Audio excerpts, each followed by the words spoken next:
Second, together with the forced displacement, Israel's conduct has been deliberately calculated to cause widespread hunger, dehydration, and starvation.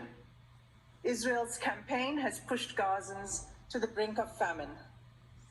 An unprecedented 93% of the population in Gaza is facing crisis levels of hunger.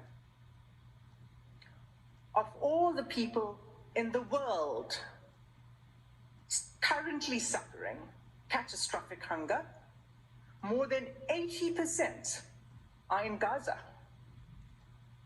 The situation is such that the experts are now predicting that more Palestinians in Gaza may die from starvation and disease than airstrikes.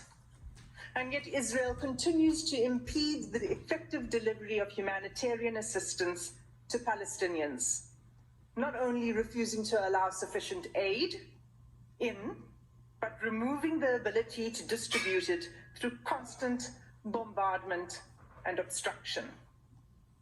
Just 3 days ago, on 8 January, a planned mission by UN agencies to deliver urgent medical supplies and vital fuel to a hospital and medical supply center was denied by Israeli authorities. This marked the 5th denial of a mission to the center since 26 December, leaving 5 hospitals in northern Gaza without access to life-saving medical supplies and equipment. Aid trucks that are allowed in are seized upon by the hungry. What is provided is simply not enough.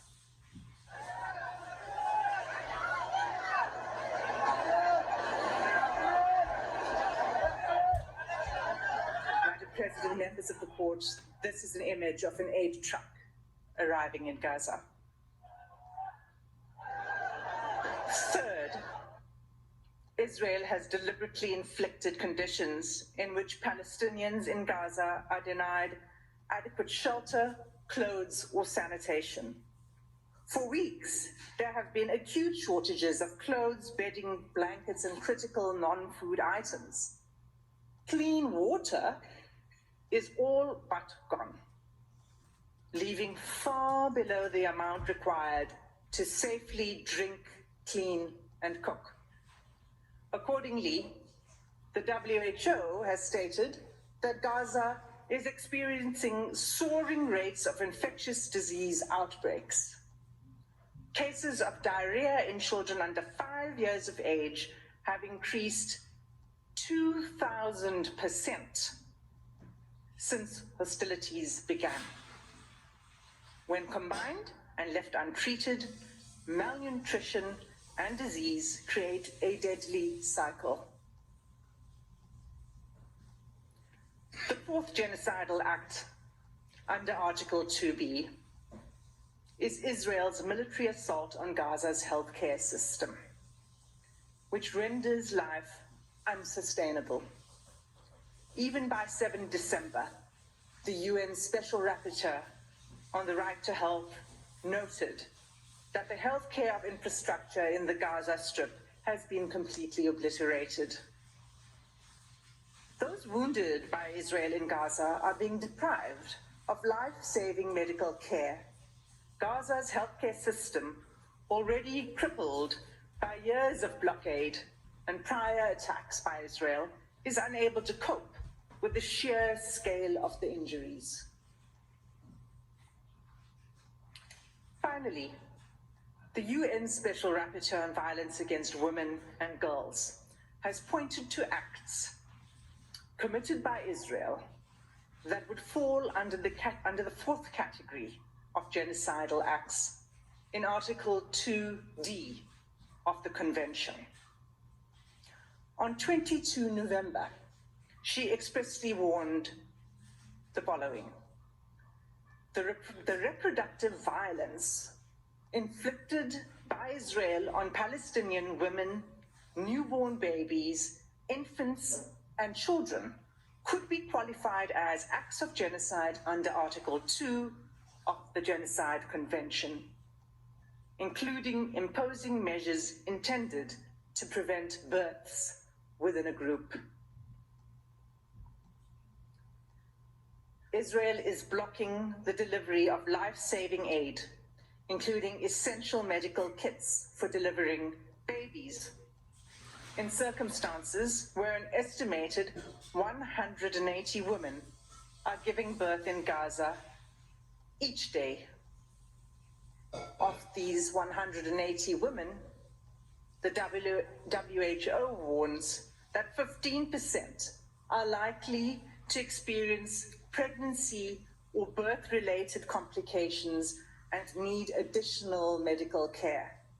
That care is simply not available.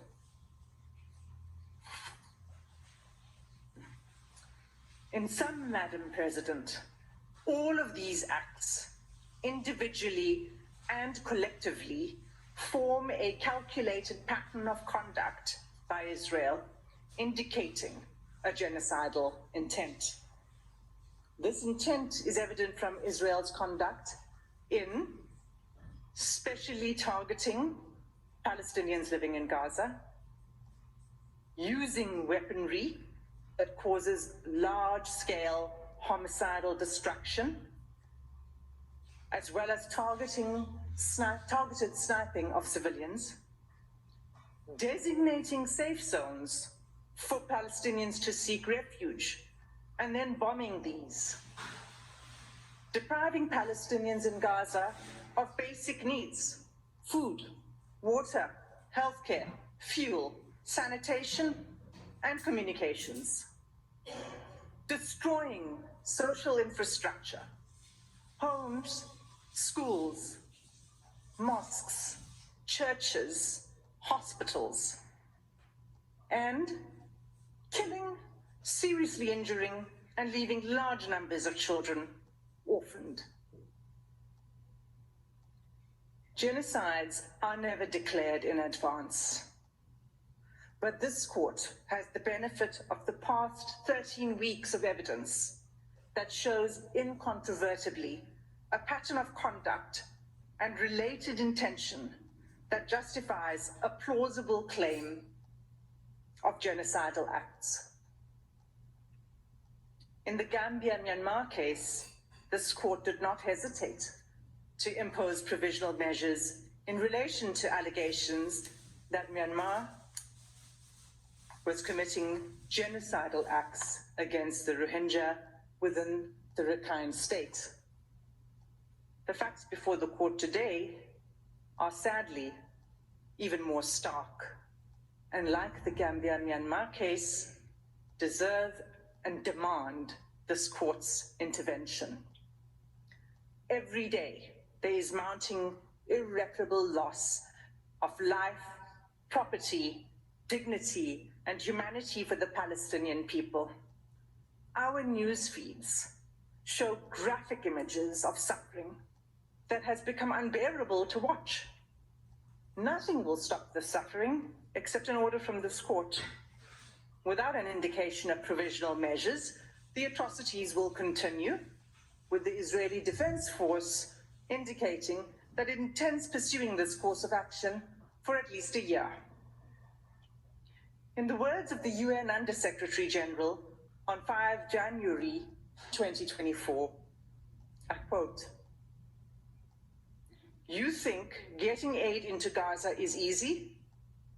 Think again. 3 layers of inspections before trucks can even enter. Confusion and long queues. A growing list of rejected items. A crossing point meant for pedestrians, not trucks. Another crossing point where trucks have been blocked by desperate, hungry communities. A destroyed commercial sector. Constant bombardments, poor communications, damaged roads, convoys shot at, delays at checkpoints, a traumatized and exhausted population crammed into a smaller and smaller sliver of land, shelters which have long exceeded their full capacity. Aid workers themselves displaced, killed. This is an impossible situation for the people of Gaza and for those trying to help them. The fighting must stop. Close quote. Madam President, members of the court, that concludes my section on the genocidal conduct of Israel. I thank you for your patient attention, and I ask that you call Advocate Mukatobi to the podium to address the court on genocidal intent.